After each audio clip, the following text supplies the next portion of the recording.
अखिल भूमंडलीय सर्व शिरोमणि मुनि समाज के संस्थापक आदि मुनीश्वर योगेश्वर सदगुरुदेव शिव मुनि महाराज की जय। उपस्थित मुनि वृंद, साधु सज्जन वृंद, संत वृंद, साधक वृंद, आध्यात्म ज्ञान के जिज्ञासुओं और प्रेमियों, सभी श्रोता वृंद, आप सबको मेरा कोटिशः नमन, सप्रेम जय जीव। तो आध्यात्मिक चर्चा चल रही है और हम लोग सदगुरुदेव शिव मुनि महाराज रचित ग्रंथ निरोग होने का अद्भुत उपाय पर चर्चा कर रहे हैं और हम लोग अध्याय 12 पर चर्चा कर रहे हैं और सदगुरुदेव उसका शीर्षक दिए हैं निरोग सुखी और जीवन मुक्त होने का अद्भुत उपाय। उसी पर हम लोग आज आगे चर्चा करेंगे। इच्छा और कल्पना शब्दों में होती है। बोलने की इच्छा से ही मनुष्य बोलता है। मनुष्य जो बोलना चाहता है उन शब्दों की बोलने के पहले कल्पना और इच्छा करता है। इच्छा करते ही इच्छा के अणुओं को धक्का लगता है और मुख से शब्द निकलने लगते हैं। इस शब्द से बाहर के सूक्ष्माति सूक्ष्म तत्वों में धक्का लगता है और उनमें एक लहर उत्पन्न होती है। तो इस पर हम लोग चर्चा कर लेते हैं, है ना, बहुत बड़ी बात है। तो इच्छा और कल्पना शब्दों में होती है, गुरुदेव कह रहे हैं। जो भी हम इच्छा करते हैं, जो भी हम कल्पना करते हैं, वो शब्द के ही भीतर होते हैं। अंदर ही अंदर हम लोग शब्द बोल रहे होते हैं। जब हम लोग कोई इच्छा और कल्पना करते हैं तो शब्द ही होते हैं वो, है ना। जब हम लोग इच्छा और कल्पना शब्दों में ही करते हैं तो जब बोलने की इच्छा से ही मनुष्य बोलता है। जब इच्छा होती है बोलने की तो उन शब्दों को हम लोग बोलने लगते हैं, है ना। मनुष्य जो बोलना चाहता है उन शब्दों की बोलने के पहले कल्पना और इच्छा करता है। तो मनुष्य जो कुछ बोलना चाहता है सबसे पहले उन शब्दों की कल्पना और इच्छा भीतर से उत्पन्न कर लेता है। वो शब्द की इच्छा कर लेता है, कल्पना कर लेता है और फिर बोलने लगता है ना। इच्छा करते ही इच्छा के अणुओं को धक्का लगता है। तो इच्छा करते ही इच्छा के अणुओं को धक्का लगता है और मुख से शब्द निकलने लगते हैं। इच्छा करते ही सोच लीजिए अणुओं को धक्का लगता है और मुख से शब्द निकलने लगते हैं। सोचिए, विचार कीजिए, विचित्र बात है ये। सदगुरुदेव इतने बारीकी से हम लोग को समझा रहे हैं। जब आप इच्छा करते हैं, इच्छा करते ही आपके मुख से वही शब्द निकलते हैं जो आप प्रकट करना चाह रहे हैं, है ना।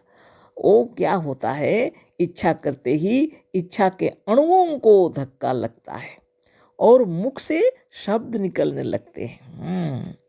यदि आप हृदय में कोमलता है, स्नेह प्रेम के विचार उत्पन्न हुए हैं तो वाणी में माधुर्य होगा, है ना। अगर आपके भीतर में क्रोध उत्पन्न हो गया है और क्रोध की बात विचार उत्पन्न हो रहे हैं तो वाणी भी कर्कश और कठोर हो जाएगा, है ना। शब्द को सुनते ही लोग डर जाएंगे, है ना। इस तरह की बातें होती हैं। सोच लीजिए कितनी सूक्ष्म बात है। इच्छा करते ही इच्छा के अणुओं को धक्का लगता है, गुरुदेव कह रहे हैं, और मुख से शब्द निकलने लगते हैं। इस शब्द से बाहर के सूक्ष्माति सूक्ष्म तत्वों में धक्का लगता है। फिर इस शब्द से ही बाहर के सूक्ष्माति सूक्ष्म तत्वों में धक्का लगता है और उनमें एक लहर उत्पन्न होती है। इस लहर का धक्का हमारे कान के सूक्ष्म तत्वों में लगता है, जिससे हमारे मन के सूक्ष्म तत्व यह जान जाते हैं कि किसी ने यह बात कही है। विचार कीजिए, है ना। इस लहर का धक्का हमारे कान के सूक्ष्म तत्वों में लगता है, जिससे हमारे मन के सूक्ष्म तत्व यह जान जाते हैं कि किसी ने यह बात कही है। बहुत बड़ी बात है, बाप रे बाप। सदगुरुदेव शिव मुनि महाराज की जय। ये वैज्ञानिक लोग भी परीक्षण कर लिए हैं, लेकिन गुरुदेव जो बतला रहे हैं हृदय की बात देखिए। तो जो भी शब्द है ना, जो देखिए इस शब्द से बाहर के सूक्ष्माति सूक्ष्म तत्वों में धक्का लगता है। हम आप जो कुछ बोलते हैं उसे बाहर के सूक्ष्माति सूक्ष्म तत्वों में धक्का लगता है और इनमें एक लहर उत्पन्न हो जाती है ना। इस लहर का धक्का हमारे कान के सूक्ष्म तत्वों में लगता है ना। तब ये जो लहर है उसका धक्का हमारे कान के सूक्ष्म तत्वों में लगता है, जिससे हमारे मन के सूक्ष्म तत्व यह जान जाते हैं। तब इससे हमारे मन के सूक्ष्म तत्व यह जान जाते हैं कि किसी ने यह बात कही है। इतना शीघ्र यह कार्य होता है कि इसमें सोचने की क्या। आप सोचिए, ऐसे कार्य हो रहे हैं, जो कुछ भी हम लोग बोल रहे हैं, अभी जो हम बोल रहे हैं, आप जो सुन रहे हैं, और कितनी दूरी है हम लोगों के पास अभी, लेकिन विज्ञान की महिमा से उन्हीं तत्वों को पकड़कर, उन सूक्ष्म तत्वों को पकड़कर ये क्रियाकलाप हो रहा है कि आपके पास पहुंच रहे हैं मेरी वाणी, आपके पास पहुंच रही है मेरी वाणी, और आपके अंतर मन इसको पकड़ रहे हैं और आपको बतला रहे हैं। बताइए। और यह बात वही है जो उसने मुझसे कहने की कल्पना की थी। उसने कुछ बात कही है, वो आपके मन ने आपको बताया, किसी ने यह बात कही है, और यह बात वही है जो उसने मुझसे कहने की कल्पना की थी। यह बात वही है जो उसने मुझसे कहने की कल्पना की थी। अब देखना यह है कि यदि यह कल्पना कोई वस्तु ना होती, अब देखना यह है यदि यह कल्पना कोई वस्तु ना होती तो इसका धक्का ना लगता। सदगुरुदेव क्या बता रहे हैं? प्रत्येक कल्पना एक वस्तु है, उसको प्रमाणित करके बता रहे हैं गुरुदेव, यदि यह वस्तु न होती, कल्पना अगर यह वस्तु न होती तो इसका धक्का कैसे लगता। वह एक वस्तु है ना, कल्पना भी एक वस्तु है, तो इसका धक्का लगता है ना। हमारे सूक्ष्म तत्वों की वाणी जब बाहर की तरंगें उत्पन्न करती हैं तो कान के अंदर में सूक्ष्म तत्वों को धक्का लगता है और मन इस चीज को तुरंत पकड़ लेता है। किसी ने जो बात कही है वह उसने वही बात कही है जो उसने कल्पना की थी। तो बहुत बड़ी बात सदगुरुदेव क्या बता रहे हैं? कल्पना ही वह वस्तु है, इसके चलते धक्का लगता है। और इच्छा तथा कल्पना शब्द रूप में इस प्रकार से प्रकट ना होते। अगर गुरुदेव कह रहे हैं कल्पना कोई वस्तु ना होती तो इसका धक्का ना लगता, और इच्छा तथा कल्पना शब्द रूप पे इस प्रकार से प्रकट ना होती। सही बात है ना। इस तरह हम लोग को बताते हैं जो एक एक कण कण के भीतर जो प्रतिक्रिया हो रही है बाह्य जगत में और हमारे शरीर के अंदर, इसकी महिमा को समझिए।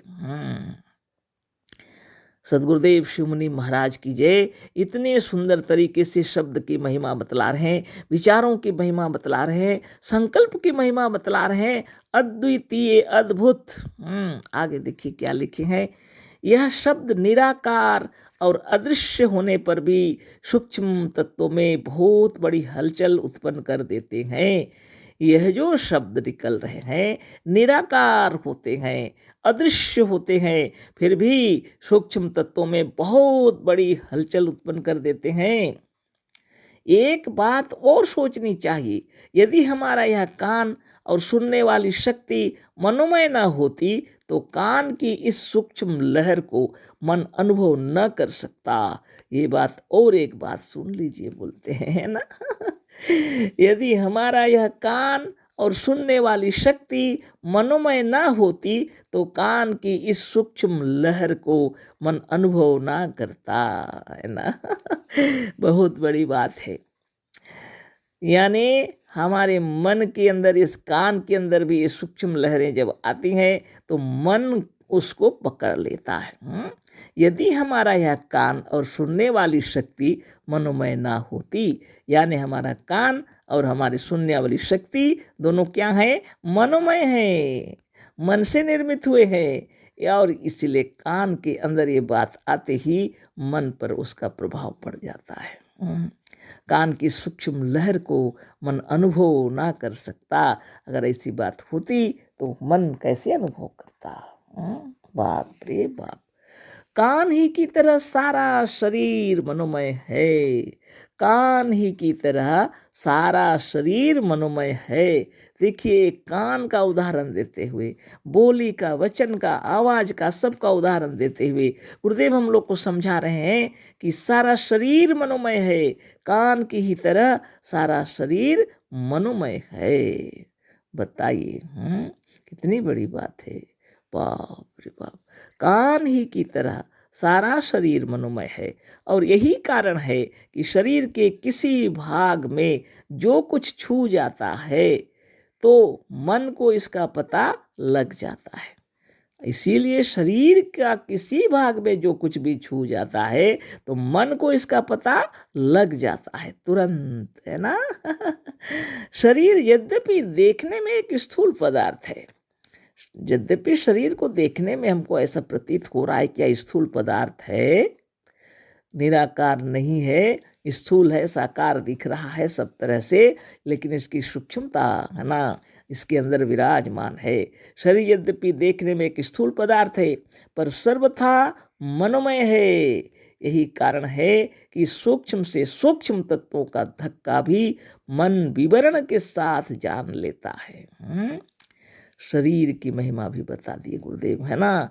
ये शरीर क्या है? मनोमय है, इसलिए देखने में भले स्थूल लगता है पर सर्वथा मनोमय है। यही कारण है कि सूक्ष्म से सूक्ष्म तत्वों का धक्का भी मन विवरण के साथ जान लेता है।